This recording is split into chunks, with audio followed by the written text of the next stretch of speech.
Meu nome é Antônio e eu tenho 40 anos e sou ouvinte do programa Eri Correia desde a minha adolescência.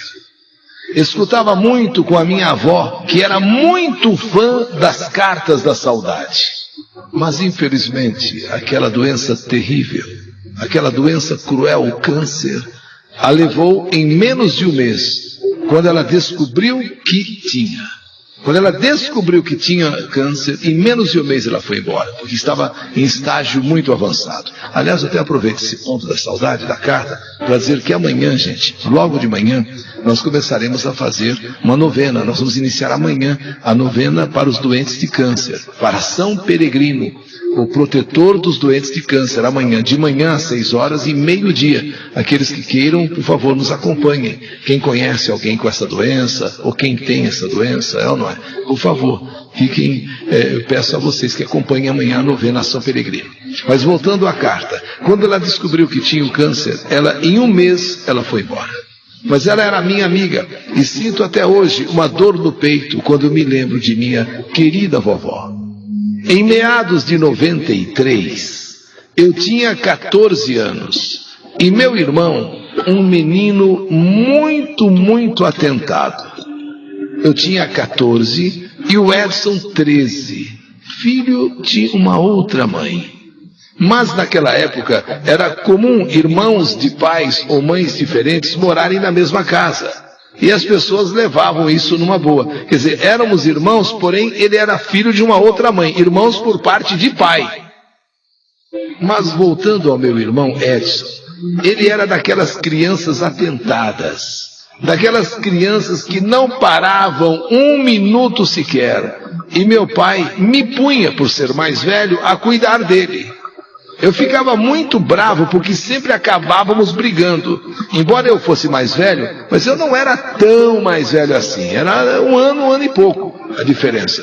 Eu ficava muito bravo, mas não eram brigas feias assim, brigas de um se atracar com o outro. Não, eram brigas bobas, bestas, de um mostrar o dedo do meio para o outro, falar que o cabelo do outro é isso, é aquilo, porque nós dois... tínhamos o cabelo, que o pessoal fala cabelo assim, não muito bom, né? Mas, e ficava por isso mesmo, mas aquilo me irritava demais. O Edson tirava sarro de tudo, achava que tudo era brincadeira, brincava muito até com pessoas mortas. Aliás, era uma das brincadeiras preferidas dele, pessoas mortas. Aliás, devo salientar que tudo o que veio a acontecer de ruim para ele, naquela época, foi devido a essas brincadeiras que ele fazia com o sobrenatural, com os mortos. Eu devo admitir que eu sempre fui o inverso dele. Eu nunca gostei de mexer com essas coisas. Eu sempre tive muito respeito. E naquela época, eu não podia ver um vulto, uma sombra assim na parede, sabe, que eu já morria de medo. Eu chorava, pedia para meus pais para deixar eu dormir junto. Se eles não deixassem, eu implorava para o meu pai ficar ao meu lado, na minha cama, até eu dormir. Eu sempre fui, posso dizer francamente, uma pessoa muito medrosa. Alguns dias depois, um tio do meu irmão acabou morrendo enquanto pescava. Ele gostava de umas biritas e já tinha bebido todas e foi pescar. O peixe que ele pescou devia ser um peixe muito pesado, devia ser um peixe muito forte, porque se é peixe leve, ele se mexe, mas você tira ele da água. Quando o peixe é muito forte, ele leva a vara. Não é a vara, ele estica a linha, né? Ele estica a linha. Então deve ter sido um peixe muito forte, muito pesado. Como ele já tinha bebido todas e ele gostava de uma birita, o peixe então o arrastou, levando ele inclusive do barco. Ele estava naqueles barcos pescando, meio bêbado, e aí ele pega aquele peixe. O peixe deve ter dado uma estilingada na água e ele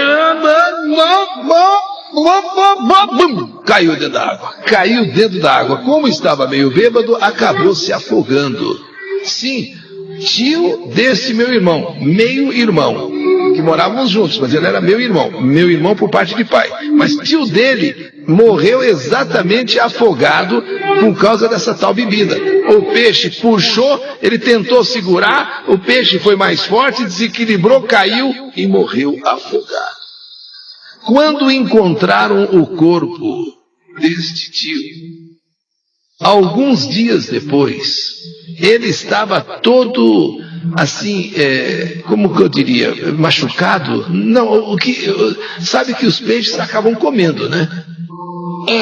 Os peixes acabam comendo. Então os peixes, principalmente esses peixes mais assim, como piranha, esses peixes assim, então o tio foi encontrado todo, sabe, tudo assim comido, vamos dizer assim, né? Os peixes acabaram comendo bastante dele. Foi muito triste o encontro do tio desse meu meio-irmão. Foi muito triste, principalmente por ter visto como os peixes fizeram com ele. Acredita que no velório esse meu irmão ficou tirando sarro do próprio tio. Ficou tirando sarro dele para ver como esse menino era atentado, para ver como esse menino era. Começou a tirar, ele começou a falar besteira, que os peixes não deviam ter comido todo o tio, porque a carne do tio devia ser muito ruim. Falava e dava risada. Acho que os peixes não comeram toda a carne do meu tio, porque meu tio deve ser muito ruim, é uma carne ruim. Ele tinha sangue ruim, que nem os peixes quiseram. Ele começou a fazer tiração de sarro, que os peixes não deveriam, não teriam comido o tio por causa disso, todo o tio, porque a carne dele era muito ruim, sangue muito ruim, que nem os peixes quiseram. Olha que vergonha eu sentia estando perto dele, e esse menino atentado, esse meu irmão atentado, fazendo isso com o tio que estava ali sendo velado. Que os peixes comeram bastante, mas não comeram tudo. E ele dizia, não comeram tudo porque o sangue dele é muito ruim. Nem o sangue quiseram, nem os peixes quiseram. A carne deve ser muito ruim, nem os peixes quiseram. Uns dias depois, estava brincando perto do riozinho onde nós morávamos, quando eu avisto o meu irmão vindo. Ele vem até a mim e fala, vamos jogar bolinha de gude? Eu aceitei. Só que na brincadeira, esse meu irmão deixou cair de propósito uma bolinha na água e me disse, pega você lá para mim a bolinha, pega lá a bolinha, você é o irmão mais velho, pega lá a bolinha. Ele deixou uma das bolinhas de gude cair assim na beira do rio. E no que eu me abaixei para pegar a bolinha, que ficou logo ali na beiradinha ali do rio, não é o que ele faz. No que eu me agachei, coloquei a mão na água para pegar a bolinha, e nisso ele vem por trás e me dá um empurrão que eu caí dentro do rio. Se eu não sei nadar, eu teria morrido também. A sorte é que eu sei nadar, mas de roupa, olha, eu me molhei todo. Detalhe, por sorte onde eu caí era raso, porque quando você leva um impacto desse, você, sei lá, você pode ficar até meio perdido, né? Meio perdido. Mas olha, por sorte eu caí no raso. Eu saí de lá com tanto ódio, mas tanto ódio. Eu queria esganar esse meu irmão, eu queria esganar esse menino. Porém, ele sabendo da malvadeza que fez, saiu correndo, correndo e tirando o maior sarro, saiu correndo para casa e ainda teve a cara de pau de falar para minha mãe, antes que eu falasse a verdade, que eu pulei no rio, que eu nadei de roupa e tudo. Seu safado, seu moleque ordinário, seu filho do capeta, você tem coragem de falar para a mãe que eu estou molhado assim porque eu saltei no rio para nadar com roupa e tudo? Você merece uma surra, sabia? Mãe, é mentira dele, mãe, mentira. Ele me pediu para pegar uma bolinha de gude e me empurrou. Mentira, mãe, mentira, não empurrei coisa nenhuma. Ele que saltou no rio com roupa e tudo. Olha, sinceramente, quando eu entrei dentro de casa, vendo a minha mãe vendo daquele jeito, e o menino tendo dito que eu tinha saltado no rio com roupa e tudo, e não adiantava eu falar, a minha mãe pegou aquela espada de São Jorge, sabe aquela espada de São Jorge? É uma folhagem, é uma planta. Espada de São Jorge. A minha mãe pegou aquela espada de São Jorge e bateu. Mas bateu em mim e eu falava, mãe, ele está mentindo, mãe. É ele que me empurrou dentro do rio, mãe. Ela não quis saber, ela ficou tão nervosa com aquela roupa toda molhada, mas me bateu com aquela espada de São Jorge que eu fiquei cheio de vergão por causa do meu irmão. E aquele capeta, ainda por baixo assim, ele ria. Eu apanhando com aquela espada de São Jorge e ele por trás da mãe. Ah lá, mãe, ele rindo, mãe, ele tá rindo. Aí a mãe olhava e ele ficava sério. Quando a mãe virava, me dava mais outra palmada com aquela espada de São Jorge, ele então estava morrendo, me vendo apanhar. Mas na época, olha, eu vou dizer uma coisa, é que eu era uma pessoa calma, eu era uma pessoa tranquila, porque senão eu batia para cima dele. Nesta mesma noite, aconteceu que o meu irmão entrou dentro do quarto, e eu aproveitei que só estava a gente. Olhei bem nos olhos dele e falei com toda a minha alma, mas assim, ó, com toda a minha raiva, com toda a verdade do meu coração. Tomara que alguma coisa, seu capetinha, aconteça para você.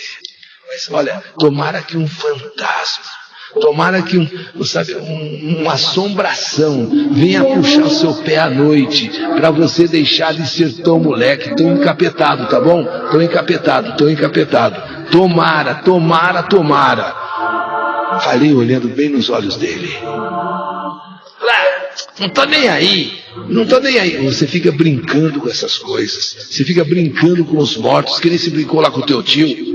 O tio era dele, por parte da mãe dele. Mas nós morávamos juntos com meu pai. Éramos irmãos de pai. E eu falei para ele mesmo, olhando para ele, tomara que alguma coisa bem feia, um fantasma, uma assombração, uma entidade venha puxar seu pé à noite. Então você larga a mão de ser tão moleque, larga a mão de ser tão endiabrado, seu capeta. E ele ria da minha cara. Ele ria, pode rir, quero ver à noite, na hora que você vier dormindo aí, você acordar com, sabe, alguma coisa puxando a teu pé, a tua perna, quero ver se você vai dar risada. Admito que a minha vontade era bater nesse meu irmão até cansar. A minha vontade era pegar aquela espada de São Jorge que eu apanhei, mas bater tanto nele, mas também não ia adiantar, sabe? Esses bichos atentados, você pode morrer de bater que não muda, sabe? A pessoa não muda.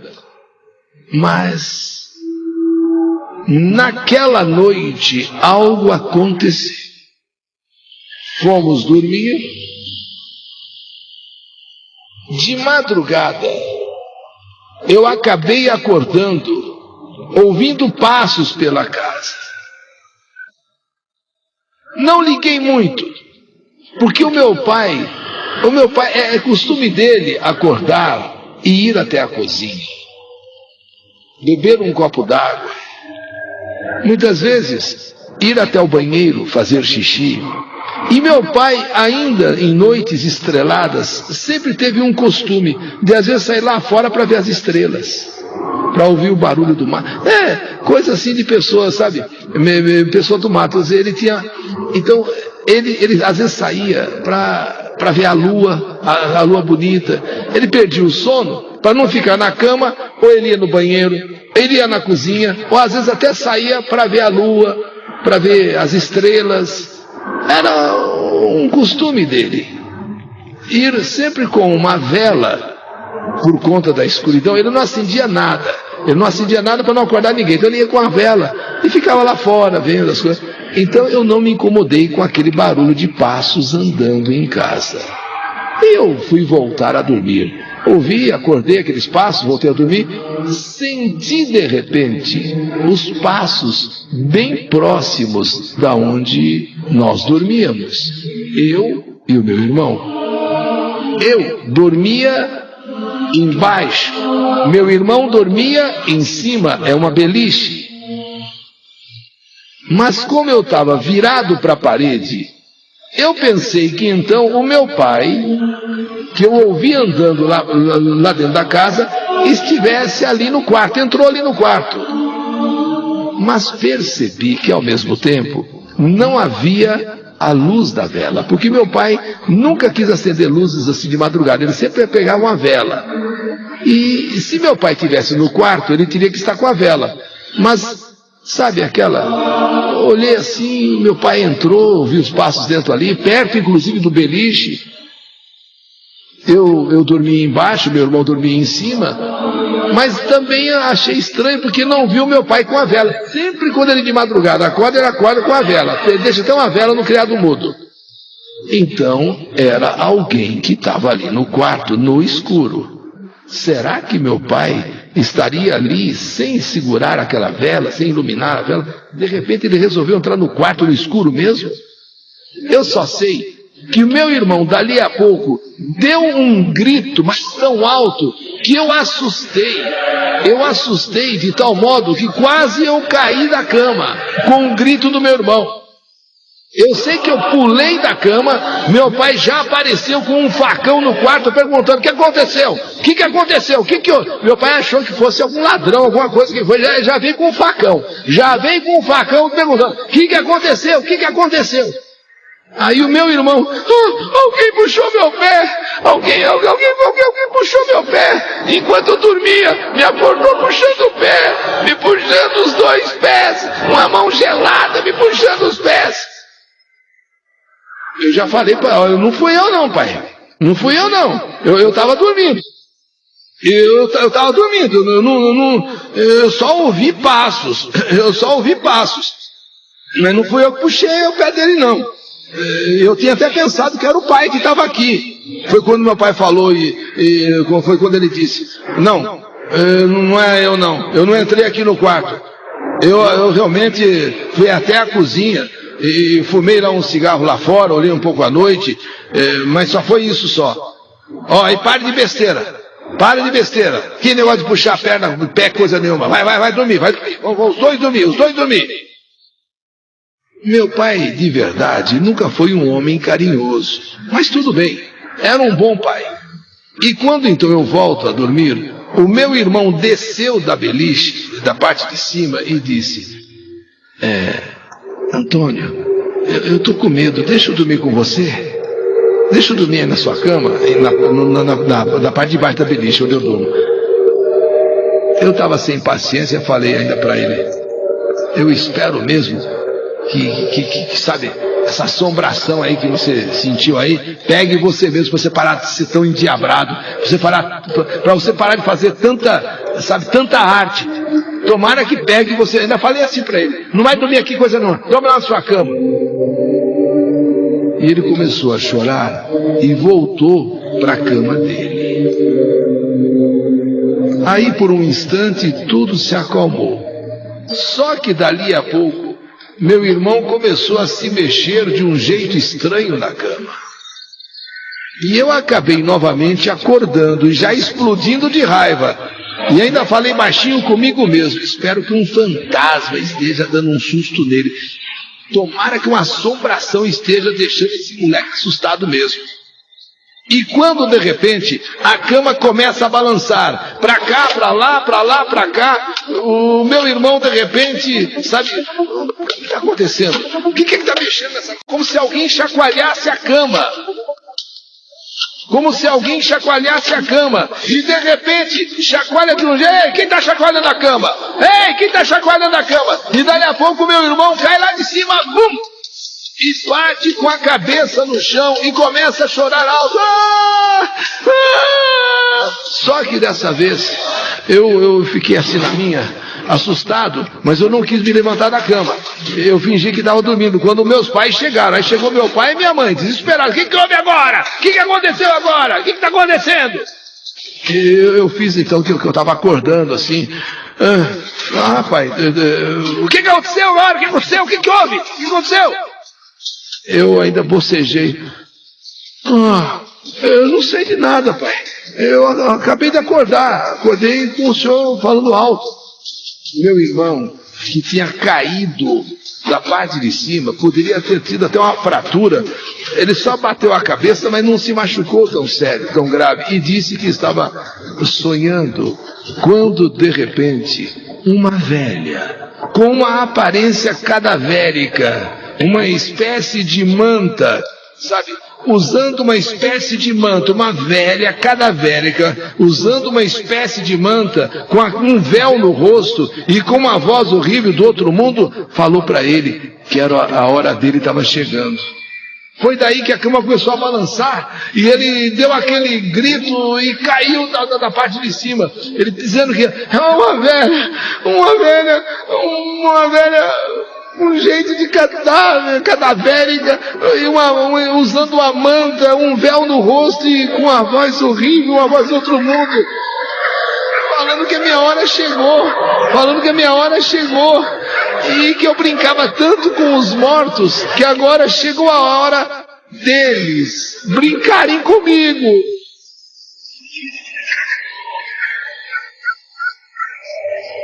Falou, mas que coisa, hein? Que vocês estão aprontando? Pai, eu não estou aprontando nada, eu estou dormindo aqui quieto, mas o que está acontecendo nessa casa? A velha, pai, a velha falou que... Ele falou com a voz mais esquisita do mundo. Você brinca com os mortos, agora nós vamos brincar com você. Você não brincou com os mortos, você não brinca com os mortos, agora nós vamos brincar com você. E disse que justamente nessa hora, quando ele ouviu essa voz cadavérica, dessa aparência cadavérica, uma espécie de usando manta, véu no rosto, com uma voz horrível do outro mundo, é quando ele sente então que o pé dele está sendo puxado para fora da cama, a cama começa a chacoalhar, ele começa a segurar, quando então ele cai. Meus pais o acalmaram. Disseram que aquilo não passava de pesadelo. E eu, de certa forma, me senti meio culpado. Porque eu, de qualquer maneira, tinha dito para ele: tomara que a assombração apareça, tomara que um fantasma venha e puxa você pelos pés, para você largar de ser endiabrado, para você largar de ser um capeta. Meus pais o acalmaram, ele estava desesperado, não o levaram para dormir com eles, lá no quarto deles, não, pediu para ele dormir, a Aline continuou dormindo, estava tudo bem, foi apenas um pesadelo.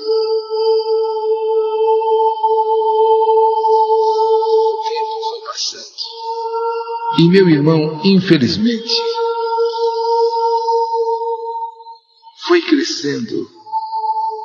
Ainda que tivesse melhorado um pouco depois dessa experiência, ele foi inclusive.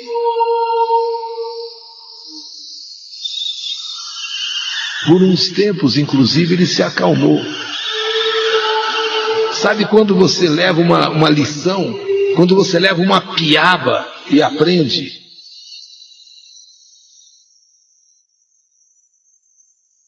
Ele melhorou em muito. Porque todas as vezes que ele ia aprontar alguma coisa, eu falava: você lembra da assombração? Você lembra da mulher cadavérica?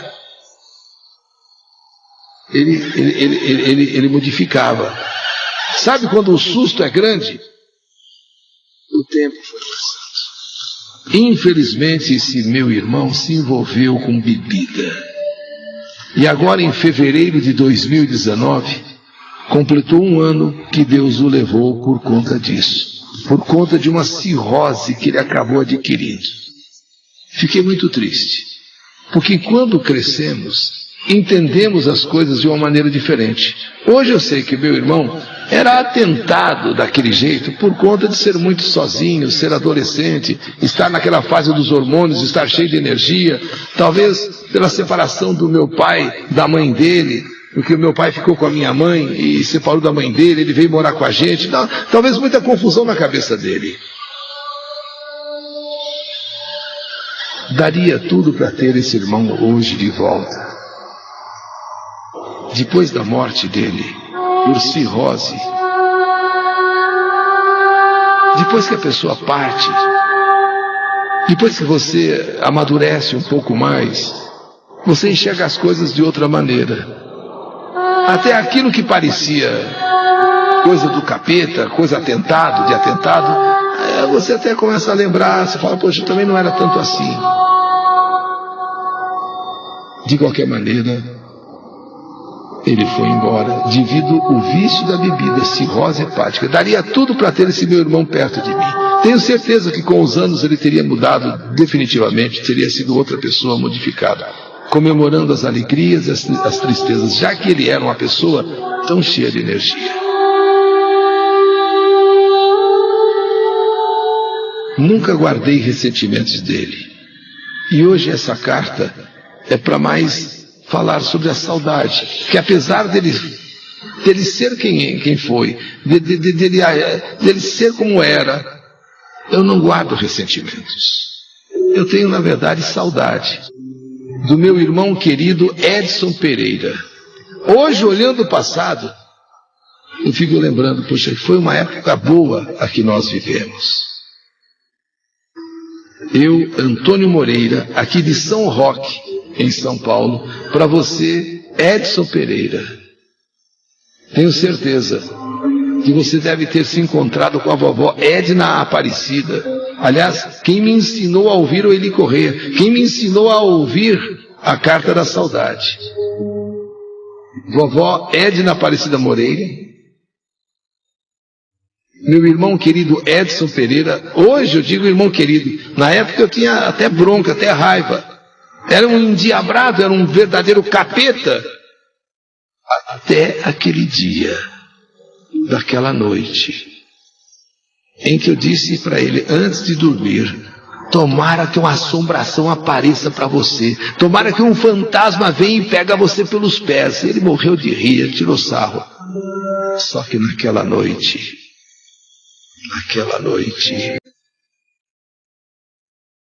você não brinca com os mortos? Agora vamos brincar com você. Você não fica brincando com os mortos? Agora vamos brincar com você.